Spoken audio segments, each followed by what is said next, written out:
Shri Swami Samarth Austro remedies हबमध्ये आपले स्वागत आहे।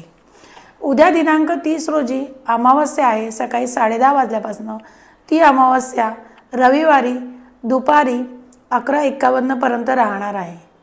तर त्याच्यानंतर सगळ्यात पवित्र असा मार्गशीर्ष महिना सुरू होणार आहे।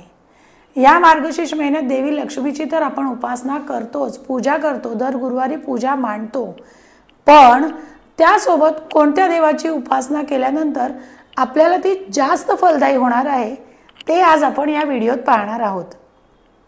श्री कृष्णाने भगवद्गीतेमध्ये 10व्या अध्यायात सांगितलेलं आहे।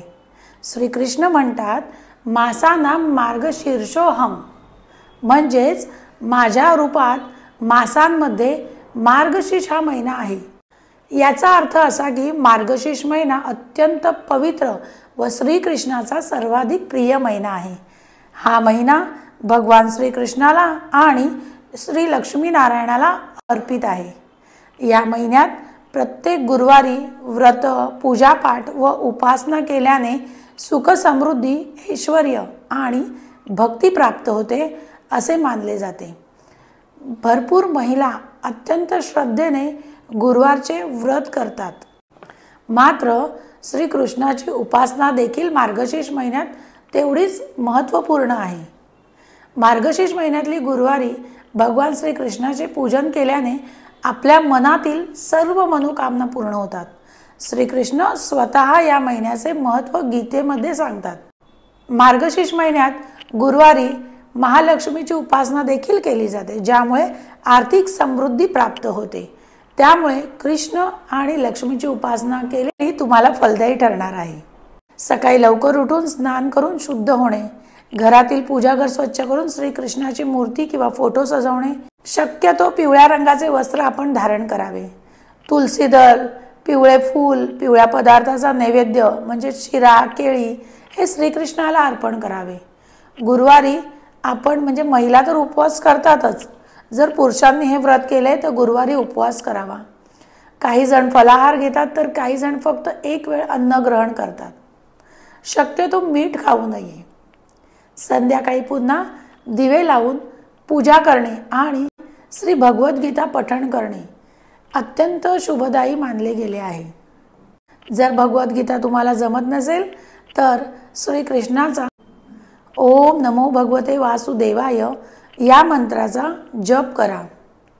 लक्ष्मी मंत्र म्हणा, ओम श्रीं ह्रीं श्री महालक्ष्मी नमः या मंत्राचा, किंवा ओम ह्रीं श्री लक्ष्मी नमः या मंत्राचा 108 वेळा जप करा। श्री कृष्ण उपासना करायची झाली तर कृष्णाय वासुदेवाय हरिये परमात्मने प्रणतक्लेशनाशाय गोविंदाय नमो नमः या मंत्राचा जप करा। श्री सूक्त किंवा कनकधारा स्तोत्र पठण करा। एखाद्या गुरुवारी लक्ष्मीला कडधान्य म्हणजेच मूग किंवा हरभरा अर्पण केल्यास विशेष लाभ होतो।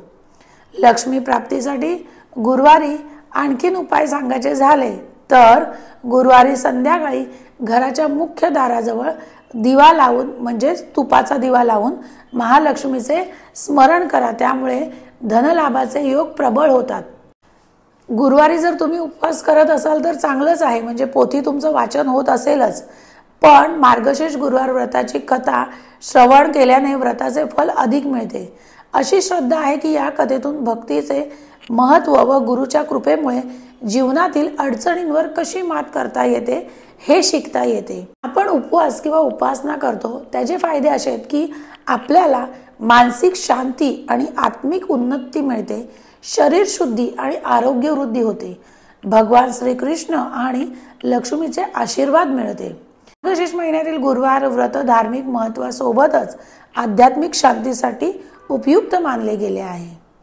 एकदा एका ब्राह्मण स्त्रीने गुरुवार व्रत करत राहिल्यामुळे तिला सर्व प्रकारची समृद्धी व सुख लाभले। ही कथा श्रवण केल्याने मनोवांछा पूर्ण होण्याची श्रद्धा आहे। मार्गशीर्ष महिन्याचा प्रत्येक गुरुवार हा भक्ती, उपासना आणि सकारात्मक ऊर्जा यासाठी अत्यंत उपयुक्त मानला जातो। व्रताचे पालन केल्यावर आपण अधिक सकारात्मक, शांत आणि ऊर्जा अनुभवाल। भगवंताच्या कृपेने जीवनातील सगळ्या अडचणी दूर होतील आणि मनोवांछित फलप्राप्ती होईल. हरे कृष्ण हरे मुरारी.